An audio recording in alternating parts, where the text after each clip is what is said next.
আজকে আমরা জানবো এক্সারসাইজের পর যে ব্যথাগুলি হয় সেটা কিভাবে কম করবেন। প্রথমে আসি আপনার মাসেল পেশিতে ব্যথা কেন হয়।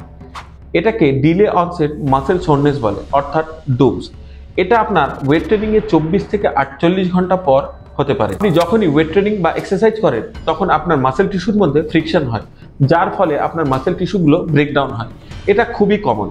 এই ব্রেকডাউনের ফলে ডুমস অর্থাৎ আপনার মাসেল সোরনেস হতে পারে। সর্বপ্রথম হচ্ছে অ্যাক্টিভ রিকভারি। আপনি সুইমিং বা হালকা কার্ডিও জাতীয় ওয়ার্কআউট করতে পারেন, যার ফলে আপনার মাসেলে ব্লাড ফ্লো হবে, রিকভারি প্রসেসটা খুবই ফাস্ট হবে। সেকেন্ড হচ্ছে কোল্ড থেরাপি বা হিট থেরাপি। আপনি কোল্ড থেরাপি নিলে আপনার মাসেলের প্রদাহটা কমবে, আর আপনি হিট থেরাপি নিলে মাসেলটা রিল্যাক্সেশন ফিল করবে। এরপর আছে খুবই একটা এফেক্টিভ উপায়, ফোম রোলিং। ফোম রোলিং করলে আপনার মাসেলের উপরে থাকা ফেসিয়াটা স্ট্রেচিং হয়, আর মাসেলগুলোতে ব্লাড ফ্লো বেড়ে যায়।